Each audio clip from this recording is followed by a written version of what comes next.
فاعوذ باللہ من الشیطان الرجیم بسم اللہ الرحمن الرحیم قال اللہ تعالی فی الکتاب الحکیم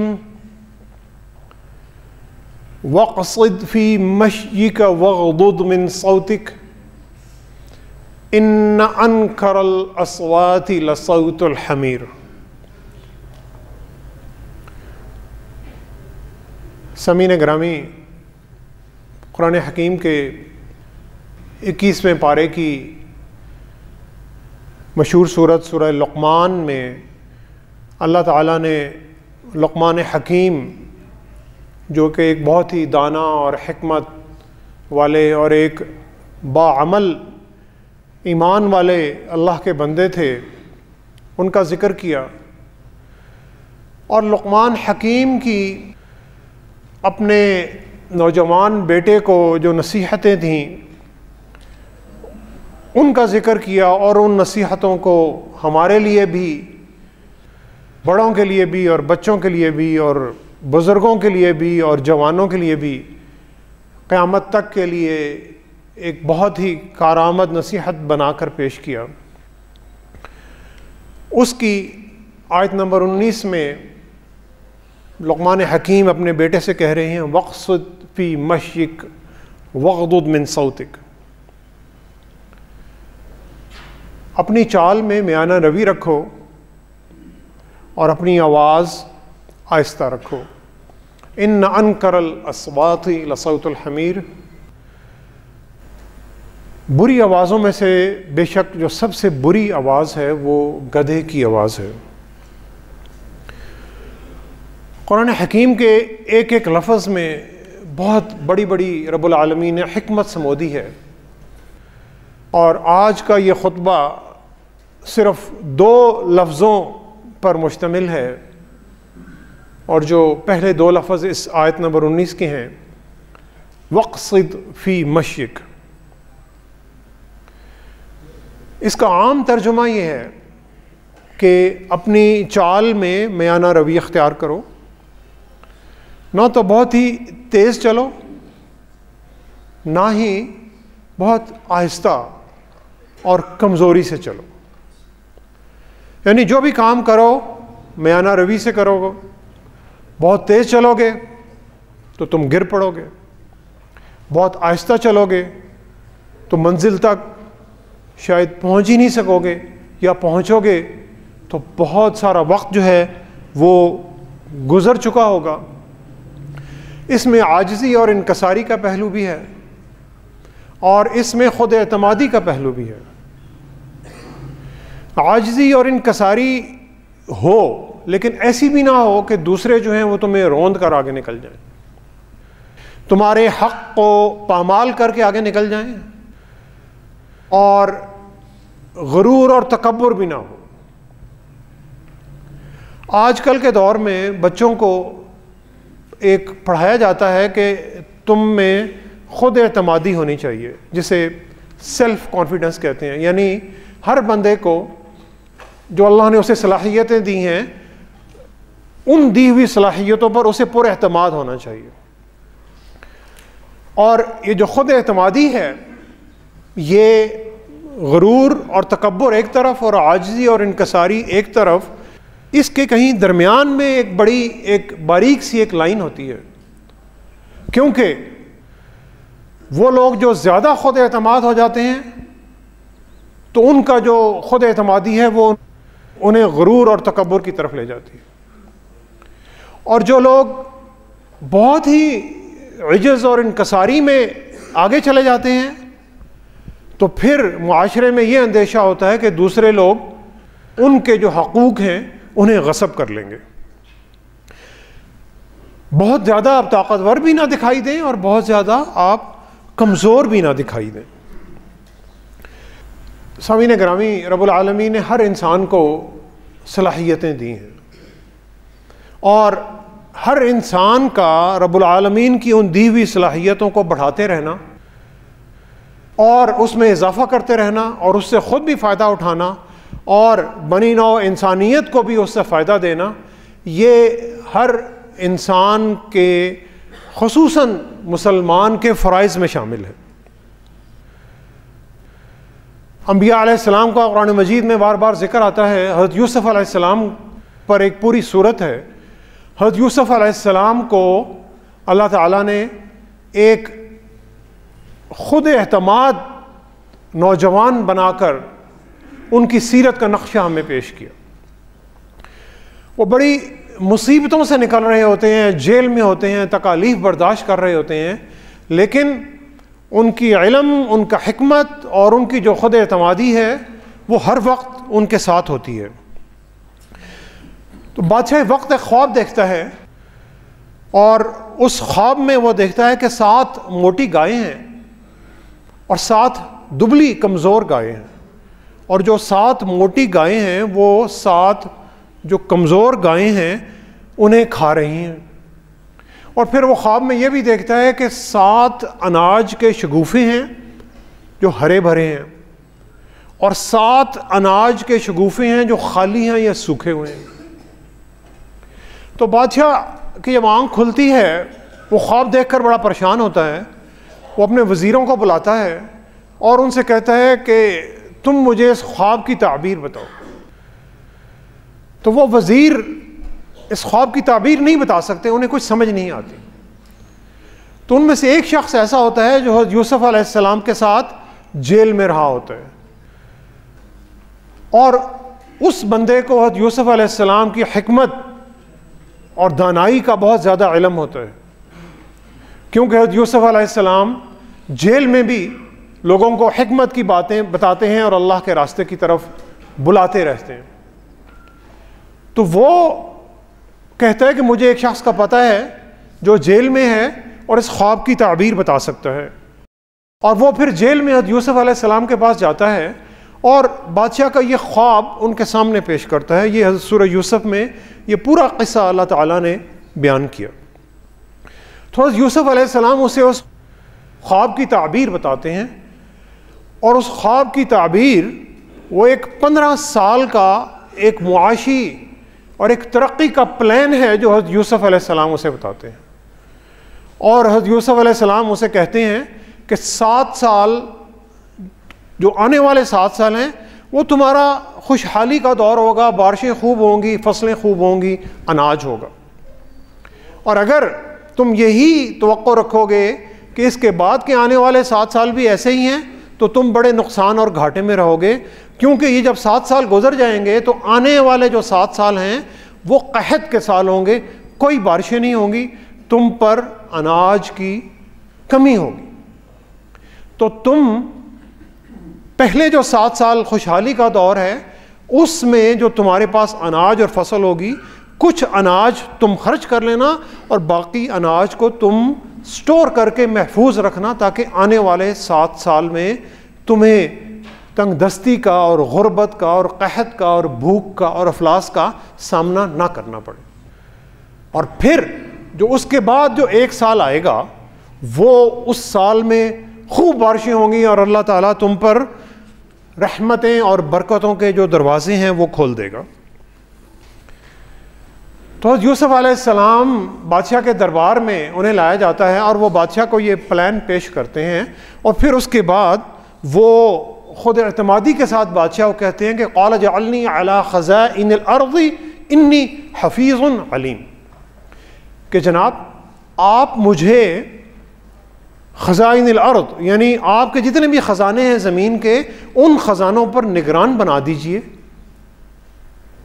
اس لیے نہیں کہ میں حقدار ہوں یا مجھے کوئی نوکری چاہیے یا مجھے کوئی فیور چاہیے یا مجھے کوئی مہربانی چاہیے، اس لیے کہ میرے اندر 2 صلاحیتیں ہیں، میں حفیظ بھی ہوں، میں ان خزانوں کی حفاظت بھی کر سکتا ہوں، اور علیم مجھے ان کا علم بھی ہے، علم بھی رکھتا ہوں، حکمت بھی رکھتا ہوں۔ تو یوسف علیہ السلام نے پر اعتمادی کے ساتھ بادشاہ کے دربار میں اسے اپنی 2 خصوصیات بتائیں۔ تو کسی کو اپنی صلاحیتیں بتانا یہ تکبر نہیں ہے، بلکہ یہ خود اعتمادی ہے جو ہر مسلمان میں ہونی چاہیے، اور یہ خود اعتمادی کہ میرے اندر اللہ نے کیا صلاحیتیں دی ہیں اور میں دوسروں کے لیے کس حد تک کارآمد ہو سکتا ہوں، یہ صلاحیتیں ہر مسلمان میں ہونی چاہیے.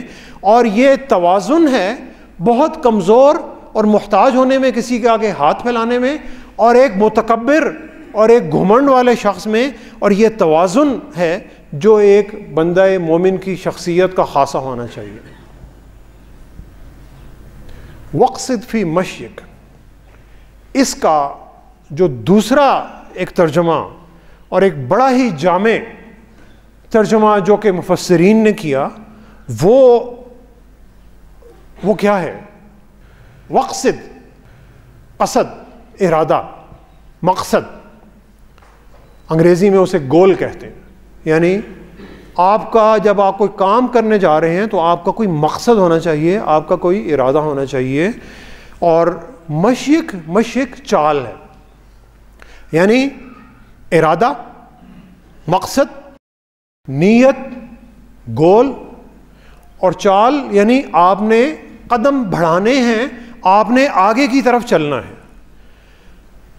تو جو بھی آپ کام کر رہے ہیں اس کام کا کوئی نہ کوئی مقصد ہونا ضروری ہے. اور اگر اس کام کا کوئی مقصد نہیں ہے تو وہ کام بیکار ہے، دنیا کے لحاظ سے بھی اور رب العالمین کے لحاظ سے بھی، کہ اللہ کو بھی اس کام کا کوئی فائدہ نہیں. اور جب آپ مقصد کر لیتے ہیں، ارادہ کر لیتے ہیں، تو پھر آپ نے آگے بڑھنا بھی ہے، آپ نے قدم اٹھانے بھی ہیں. آپ نے وہیں پہ نہیں رہ جانا، صرف نیت کو اور ارادے کو اور مقصد کو اور گول کو لے کر اپنے دماغ میں بیٹھے نہیں رہنا، بلکہ قدم بڑھانے ہیں اور اس پر آگے چلنا ہے. تو آپ جب سفر شروع کرتے ہیں تو اس سفر میں آپ کے ذہن میں ایک منزل ہوتی ہے. میں نے لاہور جانا ہے، میں نے کراچی جانا ہے، میں نے پشاور جانا ہے، میں نے کسی دوسرے ملک میں جانا ہے، اور میں نے سفر کرنا ہے.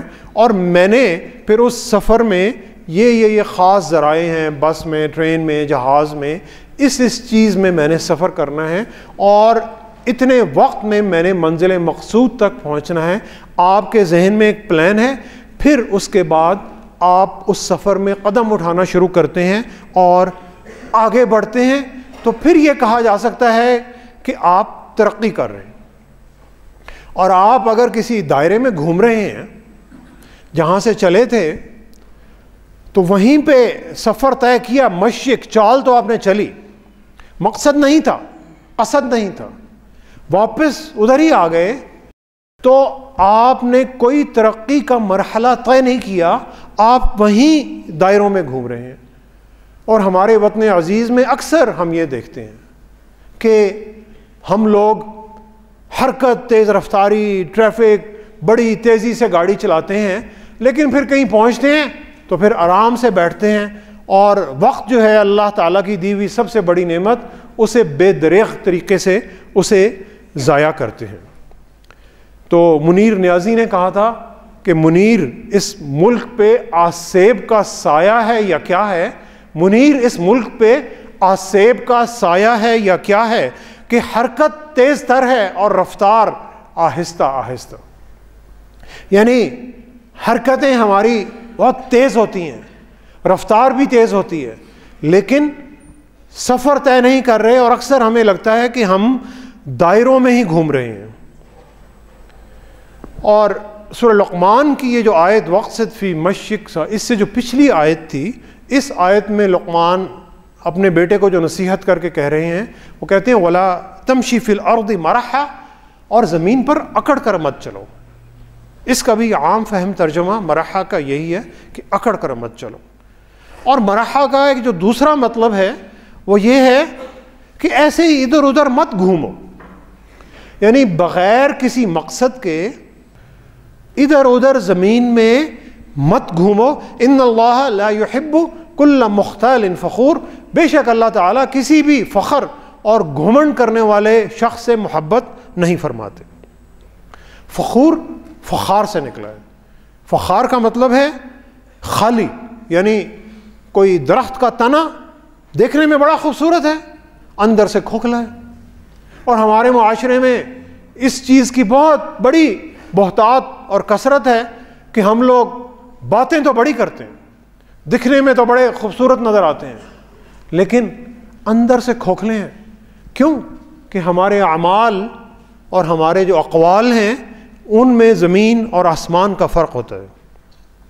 یعنی دوسروں سے بہت توقعات رکھنا اور اپنے سے کوئی توقع نہ رکھنا یہ بھی فخور ہے.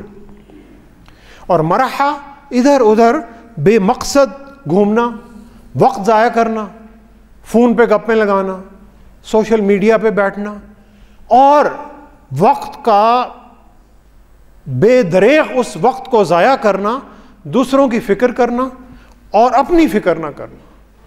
صبح اٹھنا اور پورے دن کا کوئی پلان نہ ہونا. پورے دن کا کیا، نہ کوئی مہینے کا پلان، نہ کوئی سال کا پلان، نہ کوئی 5 سال کا پلان. یہ میں حکومتی پلان کی بات نہیں کر رہا، یہ میں اپنے پلان کی بات کر رہا ہوں کہ میں جب اٹھتا ہوں تو میرا کوئی پلان نہیں ہے. میرا دن کیسے گزرے گا یہ میرا کوئی پلان نہیں ہے. یہ سب مرحلہ ہے. یہ وہ سفر ہے جس کی کوئی ڈائریکشن نہیں ہے، جس کی کوئی سمت نہیں ہے. سامعین گرامی، مسلمان کی جو زندگی ہے وہ ایک مقصد اور ایک پلان کے تحت گزرتی ہے. اس کا ایک ایک لمحہ قیمتی ہے. اور رب العالمین کی جو سب سے بڑی دی ہوئی دولت ہے وہ اس کا وقت ہے. اور معاشرے میں ہم صبح اٹھتے ہیں اور پھر اکثر صبح ہی دن کے آغاز میں ہی موڈ خراب ہو جاتا ہے اور اکثر لوگ کہتے ہیں یار آج تو دن بڑا خراب گزرا. دن خراب نہیں ہوتا. پیارے نبی صلی اللہ علیہ وسلم نے دن کے آغاز کرنے کی بڑی بڑی خوبصورت دعائیں بتائیں اور ایک بہترین دعا نبی رحمت صلی اللہ علیہ وسلم کی، اللہم انی اسألک خیر ھذا الیوم، کہ آپ جب صبح اٹھیں تو دعا کریں سب سے پہلے کہ اللہ میں آج آپ سے اس دن کی خیر مانگتا ہوں، وفتحہ ونصرہ ونورہ وبرکتہ وہداہ. آج کے دن میں آپ سے فتح مانگتا ہوں، کامیابی مانگتا ہوں، سکسیس مانگتا ہوں، نصرت مانگتا ہوں، اللہ آپ کی مدد مانگتا ہوں، اللہ آپ کا نور مانگتا ہوں، اے اللہ میں آپ کی برکت مانگتا ہوں، وہداہ اور آپ کی میں ہدایت مانگتا ہوں، وَأَعُوذُ بِكَ مِن شَرِّ مَا فِيهِ وَمِن شَرِّ مَا بَعْدَهُ، اور اس دن میں میرے لیے جو شر ہے، جو میرے لیے برائی ہے اور جو آنے والے دنوں میں جو میرے لیے برائی ہے، اللہ میں اس برائی سے بچ کر آپ کی پناہ میں آتا ہوں.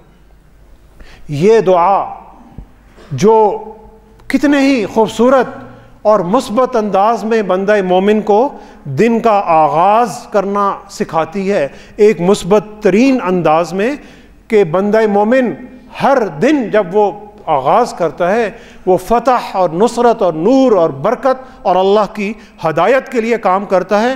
اس کے سامنے ایک مقصد ہے اور اس مقصد کو سامنے رکھ کر وہ ایک پلان کے تحت کام کرتا ہے. اور جب اس پلان پر وہ پہلا قدم اٹھاتا ہے تو پھر اللہ تعالیٰ ہر قدم قدم پر اس کی رہنمائی کرتے ہیں، اسے راستے سے بھٹکنے نہیں دیتے، اور جو شیطان ہے اس سے بہت دور رہتا ہے. وقصد فی مشیک، مقصد بھی صحیح ہے، قدم بھی صحیح ڈائریکشن میں اٹھا رہا ہوں، تو دوسرے کیا کر رہے ہیں مجھے اس سے غرض نہیں ہے. حالات کیسے بھی ہیں مجھے اس سے غرض نہیں ہے. میں نے اپنے آپ کو ٹھیک کرنا ہے، اپنے حالات کو ٹھیک کرنا ہے، اپنے گرد و پیش کے حالات کو ٹھیک کرنا ہے. مجھے دوسروں کی رضامندی اور دوسروں کی اپروول کی ضرورت نہیں ہے، مجھے رب العالمین کی اپروول کی ضرورت ہے. اگر رب العالمین کی اپروول میرے پاس ہوئی تو میرا جو انشاءاللہ کہنا ہے وہ ضرور دوسروں کے لیے میرے لیے ماشاءاللہ کہنے میں تبدیل ہو جائے گا، کیونکہ اللہ تعالیٰ میری مدد کر رہے ہیں. اور جب اللہ تعالیٰ کی مدد میرے سفر میں، میرے مقصد میں، میرے پلان میں میرے ساتھ شامل حال ہے تو کوئی بھی دنیا کی طاقت، چاہے وہ دنیاوی طاقت ہو، چاہے وہ حاسدوں کی طاقت ہو، چاہے وہ دشمنوں کی طاقت ہو، چاہے وہ شیطان کی طاقت ہو، کوئی بھی طاقت میرا راستہ نہیں روک سکتی. ایک استاد، ٹیچر ایک کلاس میں پڑھا رہے تھے اور انہوں نے ایک جار رکھا، بوتل یعنی جو کھلے منہ والی بوتل، اور انہوں نے 4 چیزیں اپنے پاس رکھی. پہلی چیز تھوڑے بڑے سائز کے پتھر، دوسری چیز چھوٹے کنکر، تیسری چیز ریت، اور چوتھی چیز انہوں نے پانی کی ایک بوتل رکھی۔ پھر انہوں نے بڑے پتھر بوتل میں ڈال دیے، اوپر تک آ گئے۔ انہوں نے بچوں کو بوتل دکھائی اور وہ کہتے ہیں کہ بچوں یہ بوتل بھر گئی۔ بچوں نے کہا بھر گئی۔ اب انہوں نے چھوٹے کنکر اٹھائے اور بڑے کنکروں میں ڈال دیے، تو چھوٹے کنکر سلپ ہو کے بوتل میں آنا شروع ہو گئے۔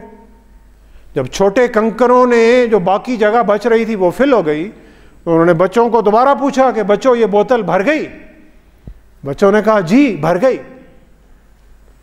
اب انہوں نے ریت اٹھائی اور انہوں نے ریت کو بوتل میں ڈالا اور ریت بھی بوتل میں چلی گئی۔